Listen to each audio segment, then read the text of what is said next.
آج سلطان الہند غریب نواز کے عرس کا مقصد صرف یہ نہیں ہے کہ آپ جائیں اور ایک چادر چڑھا دیں مہنگی، پھول چڑھا دیں. اس غریب نواز کو ہماری چادروں کی کوئی ضرورت ہی نہیں.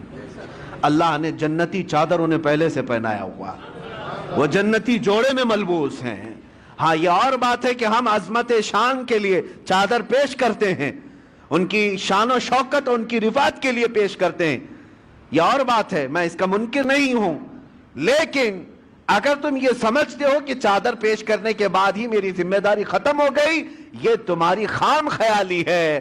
اصل مسئلہ ان کے دربار میں چادر پیش کرنے کا نہیں، اصل مسئلہ یہ ہے جاؤ تو اپنا دل ان کے قدموں میں رکھ کر کے آ جاؤ اور عرض کرو کہ اب میں زندگی اپنی مرضی سے نہیں، آپ کے اشاروں سے جینا چاہتا ہوں.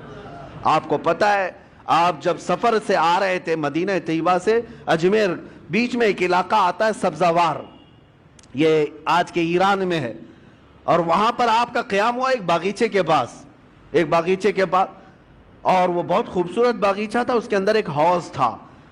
یہ باغیچہ اور حوض وہاں کے حاکم کا تھا، اس وقت کا جو حاکم تھا، بڑا ظالم آدمی، لوگوں کا مال اتنا لوٹتا تھا کہ لوگ پریشان تھے. ہفتہ وصولی والا سسٹم، اور پھر اس کا ایسا ظلم تھا کہ کوئی باغیچے میں اجنبی نہ آئے.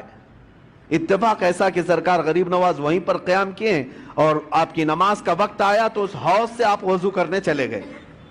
تو وہاں پر جو پہرے دار تھے انہوں نے کہا، منع کیا کہ یہ حاکم سبزوار کا ہے، آپ مت آئیے، اگر اس کی نظر پڑ گئی تو بہت سختیاں کرے گا. حضرت سرکار غریب نواز نے فرمایا، میں عبادت اللہ کی کر رہا ہوں اور اللہ میرے ساتھ ہے. بس آپ نے وضو فرمایا، ابھی وضو کر ہی رہے تھے کہ وہ حاکم باغیچے میں داخل ہو گیا.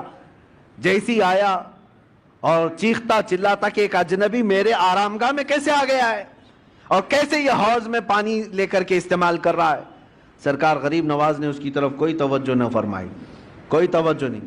وہ دندناتا ہوا قریب آیا، آپ نے پورا وضو فرمایا. وضو کرنے کے بعد اپنے قطرے چھڑک دیے اور پھر اس کی طرف ایک جمالی نظر ڈالی، اور وہ حاکم سبزوار دیکھتا رہ گیا اس حسین صورت کو. جو کرنے آیا تھا وہ کچھ اور کام تھا، لیکن قدموں میں گر کر کے توبہ کرنے لگ گیا. کہا کہ آپ جس وقت یہاں آئے مجھے پتا نہیں تھا، لیکن اب جس وقت آپ میرے دل میں آئے ہیں، عزم کرتا ہوں کہ زندگی بھر مجھے اپنے دامن سے دور نہ کریں. میرے عزیزو، سلطان الہند کے پاس آئے، لیکن حاکم سبزوار جو تھا غریب نواز کے قدموں میں گر کر معافی مانگا، توبہ کیا. اور اتنا ہی نہیں بلکہ واپس جانے کے بعد زندگی بھر لوٹی ہوئے مال کو سب کے اصل مالکوں تک پہنچایا، سب کو لوٹایا اور اپنا گھر بار بھی بیچ دیا. تب سرکار غریب نواز کے پاس آیا، کوئی نظر و نیاز لے کر کے نہیں، کوئی تحفہ تحائف لے کر کے نہیں، بلکہ آیا اور کہا، اب آپ کا یہ غلام سب دے کر کے آیا ہے، سوائے دل کے اب کچھ نہیں رہ گیا، وہ میں آپ کے پاس لے آیا ہوں. سلطان الہند غریب نواز نے قبول فرمایا، بیعت ارادت میں ہی نہیں بلکہ اپنے عظیم خلفاء میں اس کو شامل فرمایا، خلافت عطا کی. بعد میں تاریخ میں موجود ہے سبزوار کے اللہ تبارک و تعالیٰ نے سبزوار کے ان کو قطب بنایا، اپنے وقت کے قطب تھے.